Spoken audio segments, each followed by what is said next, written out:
Here's one of the nicer shrubs we have. This is called the Viridis maple, Japanese maple.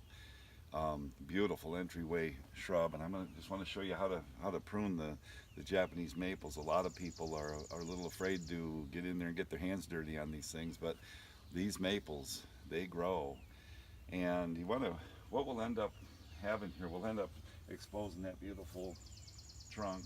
A lot of the top, it gets top heavy. Just going to remove some of that. Um, Hard to show you exactly how to do it, but if you I'll have Kevin step right up on the deck and look down on this so I can.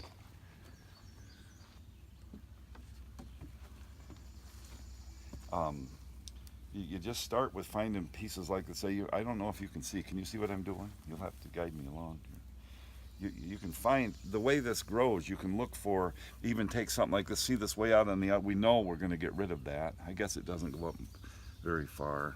There's some in here that you can actually peel back. You can peel back, cut down into the shrub. And that's just a repetitive thing. You just keep doing it.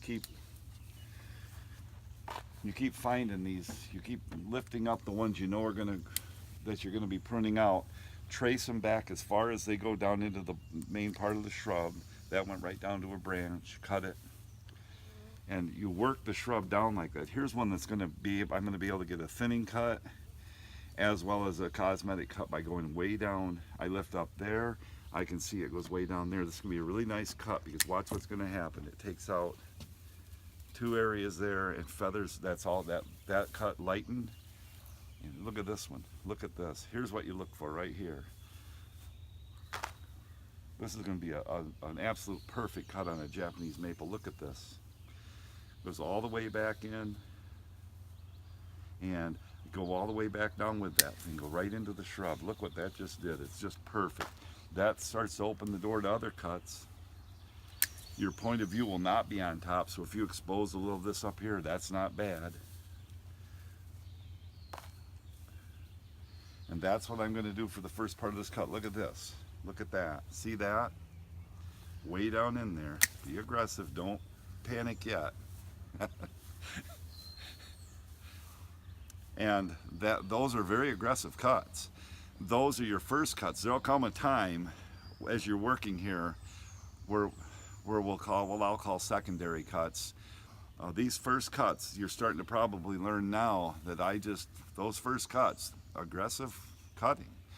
And then we'll work down into the secondary cuts. You won't be nearly as aggressive, but the door will be open. Then you'll start to see the way the shrub's materializing for the cosmetics as well. Then the last cut, you'll be very careful looking around for just those cuts that finish it off.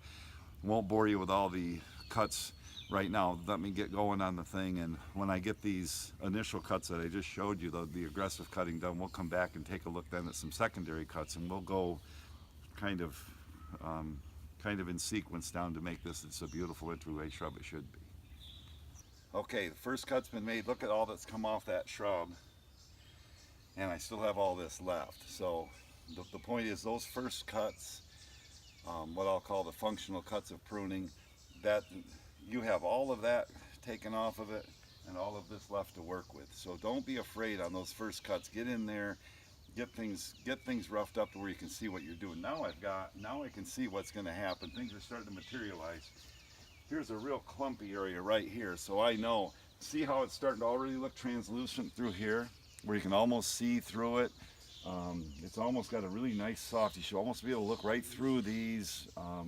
It's starting to get that there, but look here. There's an awful clump in there. So you start here to alleviate that clumpiness. You just try to find. There we are. We lift up. That one can go. Here's one that I'm.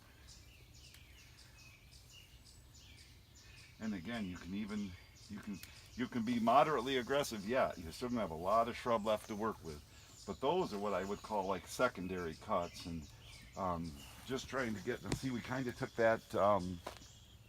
We took that out of there. Now we're down to a cosmetic situation where I'm just going to work around. I've got this in pretty good. There's a little area that can see. We can still clean that up a little bit, but see, we're starting to get a shrub now that's going to look going to look finished, but isn't even close yet. But the point is, you still have all this to work with, even though we've taken all that off. So when you do the functional pruning, when you start with a shrub, get in there, get things out of your way, the obvious cuts, go down there and get them out. Get to this point, and then back off the throttle just a little bit, and start to work with the shrub. From you're still making functional cuts, but now you're thinking cosmetically. Jeepers, don't take too much off. When I come back, it should be done. All right, there you have it. From what it started with, there's all that came off it.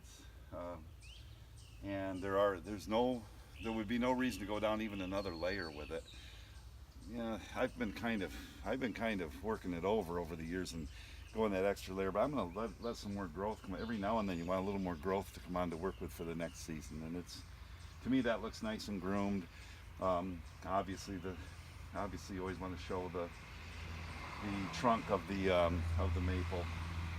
Again, that's a Viridis Japanese maple, the green color, an exceptional shrub, very easy to work with. It's got the lace cut leaf on it, perfect for entryways or any place you want people to see a specimen shrub. Get that Viridis maple somewhere in your landscape, and I'd try to keep it up by the entryway or someplace where people see it, because you can see it's an exceptional shrub. All right, the next maple we're going to tackle is going to be the Bloodgood, but we have a robin's nest in that we're going to let that go. So I'll be a week or so to get to the Bloodgood, but we'll cover that maple too, and then you'll know the three different basic types of Japanese maples that you work with. Any hundreds of cultivars often, but hopefully with these Jap maples that I have just on this property, I'll be able to get you in the right direction, at least getting started with them, or how to maintain them or how to have them. They're beautiful, beautiful shrubs. Okay. I think sometimes people, it's a specimen shrub and they get a little delicate with them. They don't want that. You can't be passive with these. You want to make them, give them that real oriental look, that real finished, polished look that the Jap maples deserve. Don't be afraid to cut. Don't get carried away until you know what you're doing, but don't be afraid to cut. Make sure you keep working them down till you get them where you want them. The tendency is to stop a little short on these. You can see, real easy to see how they grow. See that whole thing? See, there's what you do. That's all the way down here, but you lift all the way up and go all the way back down to the shrub with that. Here, any one you want to pick, just lift up as far as it'll go. See where it'll go, and just keep doing that at first. Any of the cuts that you can, anywhere you see bulk. Here's one. Look at this. See this? See what's happening here? See that? Of course you do. Cut it. There's not much to coach you on this. Go get a Crimson Queen Japanese maple though and put it in your landscape. I can sure tell you that. Every landscape should probably have a shrub or two like this where you just fawn over it, and this would be that. I love this shrub, and I'm going to do it justice. I don't know how to tell you much about how to prune it except to what I just showed you. Keep working it back. And I can show you the after result, and that will always show you what's obtainable.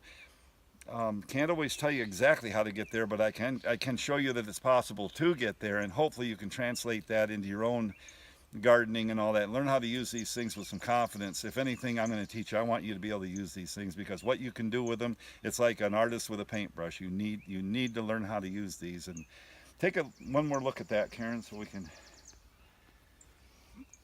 step back and get a good step back from it here. Can you see it with a gold spirea, which is going to figure in here too? Take a good look at that shrub, and then when we come back, wait till you see the difference of that shrub and how beautiful it is. Okay? All right, there it is. It's a pretty fun shrub to work on, and definitely a specimen shrub. The secret is get everything up so you can see that trunk. Look how lopsided that is. Look how far it grows off one side. I have no idea how that happened. I planted it. And every year I prune it, and I prune it quite aggressively, I know, but I love that flat look. And when everything's done, it just gives a whole different look. It looks like a table sitting there or something. I don't know. I just love the way it looks. Any of you guys that are going to get serious about gardening or any of the landscape at all, you got to work the Jap maples in there. Whenever you get the chance, I have only 3 of them on the property, but every one of them serve such a valuable purpose. So spend a little extra, find the right maples and get them in that landscape. They're beautiful shrubs. All right, look what we finally get to do. The Jap maple here was full of robins, and every year the robins get in there and have a nest. This is the longest they've ever taken, though, to, you know, move on. I'll start charging them rent if they keep it up.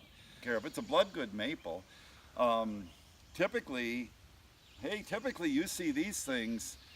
These are the Bloodgood trees that you see as high as I know I've seen them 20 feet. They can get huge. And that's been there for 20-some years. Well, one of the first things we did was put a mound in here, and that Jap maple was the first thing we put in there. So I've kept it like that, and it's going to be a little smaller when I get done, of course. Let me get started on it, and then I'll have Karen show you some of the cuts, whatever I can show you of this. I'm just trying to cultivate an interest on your behalf to start working with these things with pruners. Learn what you're doing as you go. It's the way I learned, and if I can show you or convince you to go ahead and get started and tie into these things, you'll get it. Don't be afraid, especially don't be afraid of Japanese maple. They're a fast-growing shrub. You can get away with murder. I know they're a specimen shrub, but I've kept that thing that size for 20-some years. It indicates how easy they are to work with. Well, it's the same exact thing I showed you on the other 2 maples. Look how far out this sticks. I know if I take that, and I know as far up there as I lift, I know I can get away with, I can take this cut back as far as I want to. I've got this one is on the same branch right here. I can get rid of this one, and open it up a little bit at the same time with a pretty aggressive cut like that. Right over to the next one. Look at this. Here we see the next. Here we see the next, how high that is. Lift it up. There's a couple of them there. Lift it up, go back into the base of the shrub, cut it. That exposes this one. Lift it up, cut it. Look what's starting to happen. Lift this up, all the way back with that one, cut it. Look at this. In no time, look what's starting to happen to this shrub. In a nutshell, that's what I'm going to be doing on this first cut. When I get it all done, this is a functional cut. I'm not going to be very careful. You already know that. When I get done with that, we'll come back and take a look at it, and we'll start into our secondary and cosmetic cuts then. But for now, let me go ahead and get busy. I'll be a little while on this one. All right, we've got the functional cut, the cut where we get to the point where we all together now, don't panic. Now we get to the point where you could panic if you make bad cuts. It's going to be the same principle.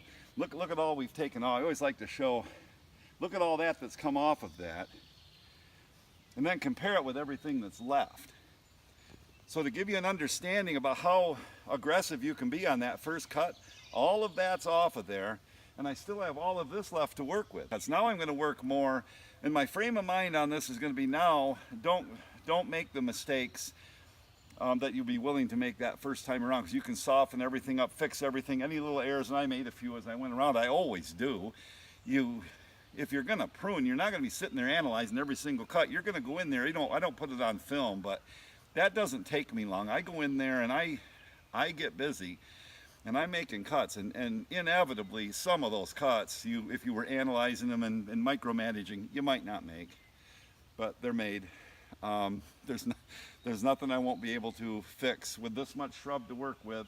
So now what I'm going to do is the secondary cuts. I'm not going to bore you with it. It's so hard to see them. All I can tell you is wherever you see the bulk, you can obviously see that something's got to give here. I can't leave all that. So now you do scrutinize a bit, and maybe you will even get a nice big cut out of there. That's a pretty big cut. Only 2 things came out, but you know, right here you've got a little, now you're starting to think, how's it going to look when I'm done? And now it does matter. Some things matter now, and you're definitely less aggressive now. But that first cut is what gets you to this stage to where you can really do your thing and make it look nice. Probably on this particular maple, maybe most maples, my second cut's my last. I go around and I really do groom it. I take my time, much different time than I took getting it ready for that stage. So functional pruning, I don't care what the shrub is, when you're going to prune a deciduous shrub, that functional pruning, that first pruning, you need to learn that it's an aggressive cut, it's a forgiving cut, you'll get away with murder on it, then you back off the throttle for the second cut, and usually that's the cosmetic cut as well. So in a nutshell, that's pruning. Let me get busy on it. I'll be back in a few minutes with it all decorated up nice for you. I'm pretty sure that Bloodgood's seen enough of me for 1 year. We do this every year, this shrub and I should probably explain, if you've seen, I don't know where you are in the videos or what you've seen so far, but when you see the way I like to prune, I really favor that oriental look. I like to see a lot of trunk, a lot of different interest. And I also like to keep things controlled. So I'm definitely an aggressive pruner. There's no question about that. But you don't have to do this. If you have this Bloodgood and you want more lower growth, it's all there. I had to take quite a bit off that trunk to expose it. You don't have to. If you're the kind that wants to have it a little more graceful down to the ground, by all means, incorporate that in your style and your look and how you want your landscape to look. You determine how these shrubs are going to look. Right now, what I have left to do here, I'm going to cut the edge. Remember, we've been through all of that. I'm going to cut the edge. I'm going to take my weed eater and do a nice 90-degree angle around the thing, trim it to the mow line. I'm going to cultivate the mulch. And when I'm done, we'll have a beautiful mound finally that the robins let us get to.